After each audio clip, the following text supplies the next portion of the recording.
Hey guys, so we're working on the Z today. Still waiting on parts to come in for the trailer, so I figured I'd get started on this while I'm waiting. Um, I got a few things that I want to get sorted out before LS Fest. I don't know if we'll get through all of them, um, but we will definitely try. Little backstory behind this car. I bought it in 2018 as a roller from a guy named Paul Kilmer, I think. He runs a shop called Z Car Guy in Cincinnati. He's probably a bigger name now among the Datsun or the S30 guys, but expect him to kind of get pretty big. He does a lot of really good work. But the car was a roller. I paid $2,800 for it. Started tearing into it, realized that a lot of the wiring harness was junk. Also think that the car was in a flood at some point. We found a lot of silt up underneath the dashboard. Has 74,000 miles on it. It's a 1974 260Z. Built the car in 3 months, was in a super rush to get it done for no particular reason that I wanted to drive it. Bought a 4.8 liter LS engine for it, and broke a head stud in the block, so had to junk that motor. Ended up getting another motor for $150 from the junkyard. Ended up putting all the 4.8 parts on that block. I think I have lifters out of and push rods out of a 6 liter. Has a sloppy stage 2 cam, Deca 80 injectors, a Walbro 450 pump, and a GT45 turbo. Not a super crazy build by any means, actually fairly budget oriented, but it does the job. And the car freaking rips. But ran the car for about a year, naturally aspirated, and about a year later put the turbo on, realized that I should have done that a lot sooner because it really woke everything up. Started out with a factory ECU, did some tuning myself, realized that I really suck at tuning, don't know what I'm doing, so switched over to a Terminator X. The Terminator X has been absolutely phenomenal. I tell everybody that's even thinking about doing an LS swap, like, don't even mess with the factory ECU, just go ahead and get a Terminator X and be done with it. It's quite possibly the most painless ECU you could get for these. But gutted the interior, put a roll cage in it, did all the tube work myself. Not a professional fabricator by any means, but the lines are really high and tight.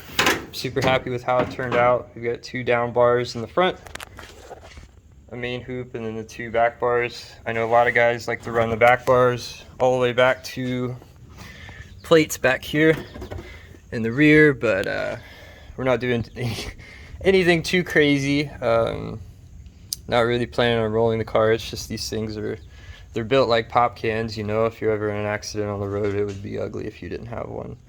But kept the factory seats, got 4-point harnesses, or 6-point, I think they're 4-point. Left the factory dashboard. Still have rocking the old wrench for a shifter. Need to get that fixed. But besides that, it's a really fun car. Super raw, super ratty, and really fast because it weighs nothing. But there's a lot of stuff I want to fix though before LS Fest. This, like I said, the car was thrown together super quick. You can see my boost controller is currently zip tied to my ground wire. No intercooler, like the wastegate dumps right the atmosphere right there, which isn't good. So we want to get all that fixed. If I had the time, ideally I would like to pull the motor, redo a lot of the engine bay wiring, you know, paint all the tube work up front. But we only have a month, so a lot of that probably isn't going to get done. But things on the list are, I want to raise the car up a little bit. Right now it sits super low. It's on CX Racing coilovers. Actually can barely get out of my driveway the way it sits, which isn't ideal. I cleaned off some gravel on the front splitter earlier because it acts more like a snowplow than it does a splitter. That's a skillered fabrication splitter, and I also have the skillered little wing, I guess. I'm not sure what you would call that, but it looks cool, whatever you call it. Little NASCAR style wing. And I think I have the Skiller door cards too. Yeah. So, big things on the list though, mainly is 1, raise the car up. 2 is to get the intercooler on there, because we don't have an intercooler. Got all those parts over there. And then I need to fix an oil leak. You can see my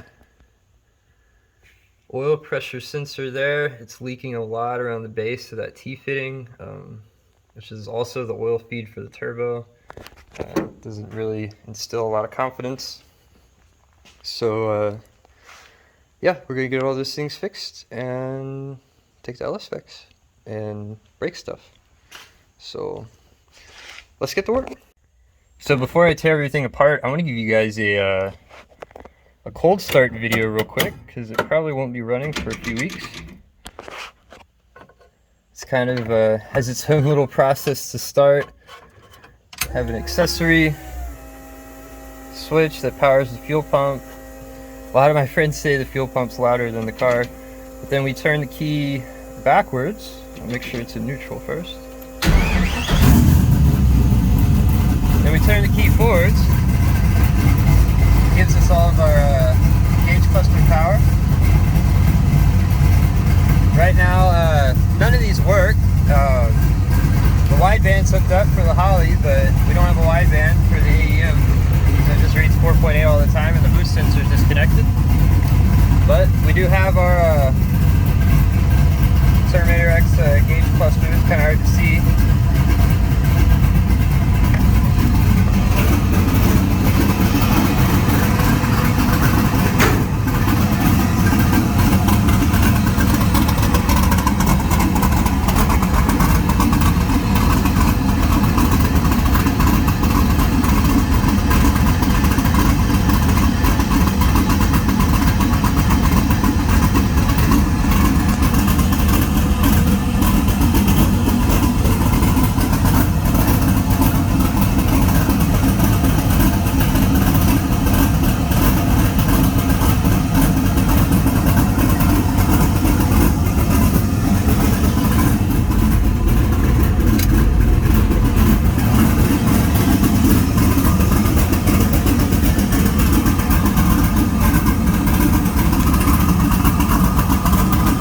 Headlight out, need to fix that too.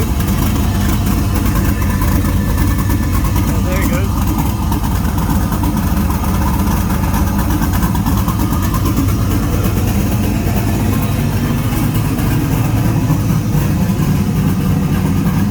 Yeah, like I love the sound of the car the way it is, but I just don't see exhaust right on the ground. Eventually I'd like to do a hood exit, maybe one day.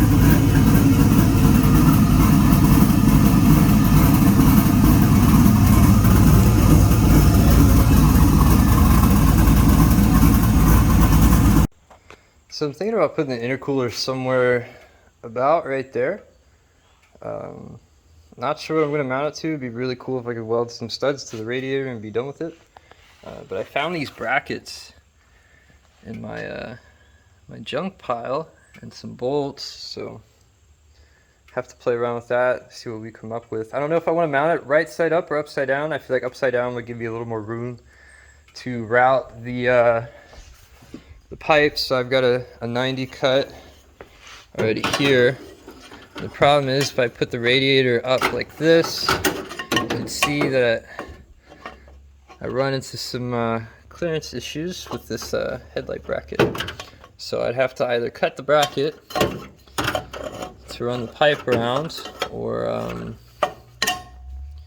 come up with some other idea, which would be flipping it upside down. And I think flipping it upside down would probably give me a little more room to, I could weld these to some of the front tubing, and that would be super easy. So I'll play with it a little more and see what we come up with. So I decided to cut the front grill off. Got tired of trying to work around it, so it was super ugly anyway, kind of jank how it was mounted. We'll worry about that later. I know Skillard makes a pretty slick looking front grill. So we might look into that, or we might just not run a front grill and just leave the intercooler out there in the open. So now we got a lot more room to work with.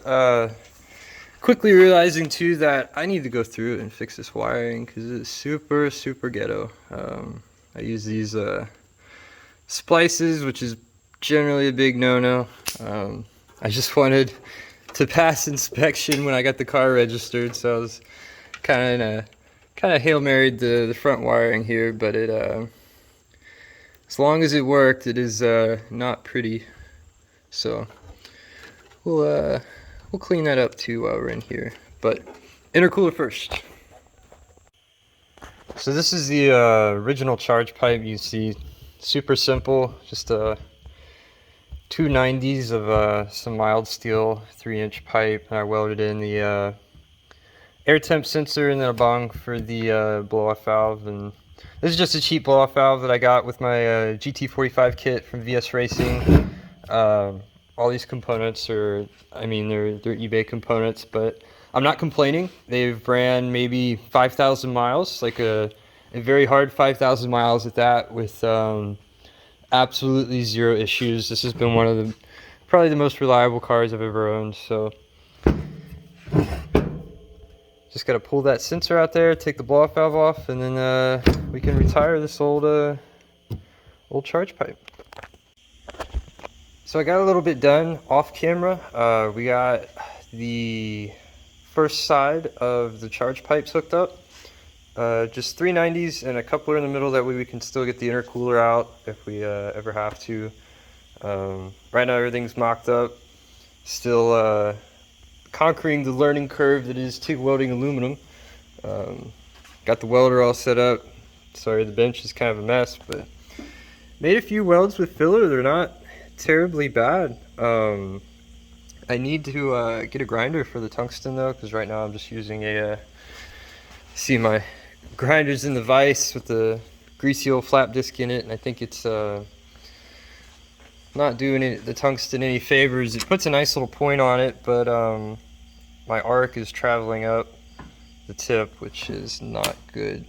So got to figure that out. I've got some tungsten coming in the mail. I think it's going to be a little higher quality than what came with the Vulcan. I don't know what kind of tungsten it is, but I got some blue tungsten. I think it's 2% lanthanated. Not sure what that means, but it's supposed to be a general all-around good tungsten to use. So also have to order some more piping for the other side, going out of the intercooler into the intake. I used all my 90s on this side, and all I have left is 245s and some straight pieces, and I'm not about to make 1,000 pie cuts just for 390s, so I'm going to order probably you know, a 180 piece or whatever I can find online. So we got to wait for that to come in. I also have to order a reducer fitting for my oil pressure sensor and turbo feed. I broke the fitting off in the vise, being a dummy, so gotta order one of those too. But yeah, we're getting close. I made an attempt to tack these pieces together. It didn't go so well. I had some pretty sweaty gloves on and a really big piece of filler rod, and my filler rod ground out against the car and lit me up pretty good. I was so smart that I did it twice. I didn't realize what was going on. So something to keep in mind. I might just mark those with a Sharpie where it needs to be, and then you know, finish it up on the bench where I have less chance of being electrocuted. But yeah, everything's going slowly but surely.